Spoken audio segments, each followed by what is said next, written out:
o'zimizni psixologik har narsaga tayyorlayapmiz. Masalan, biz Polshadan Portugaliyagacha birinchi o'rinda o'zimiz uchun tarix yozamiz. Biz Genskga kirishimizda ikkinchi o'rinda. Biz Genskga kirishdan oldin biz o'zimiz uchun tarix yozamiz. Любой o'g'il bola tashqarida yashab, любой joyda yashab o'zi uchun ko'nikishi kerak bo'ladi. O'zi uchun tarix yozish kerak bo'ladi. Ertaga farzandi adasi bilan faxrlanib yuradigan o'g'il bola bo'lishi kerak. Просто bu challenge bu ham, короче, mentalniy bo'lyapti-da. O'zimizni psixologik har narsaga tayyorlayapmiz. Masalan, ertaga mana challenge-ni tugatsa, любой narsa hech narsa bo'lib qoladi, короче. Ko'rishinglar mumkin. Hozirda tonggi soat 3. Fucking we are in the forest, guys.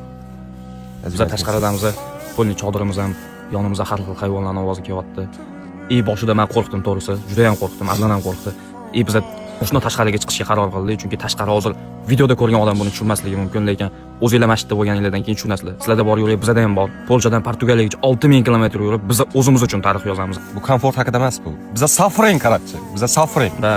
Biz ko'chadamiz. Biz o'zi harakat qilyapmiz. Shu o'zimizni tipa har xil taraflarni strong qilish uchun, har xil taraflarni kuchli qilish uchun. Biz o'g'il bola sifatida tug'ilgan vaqtimizda boshqa tanlov bo'lmagan.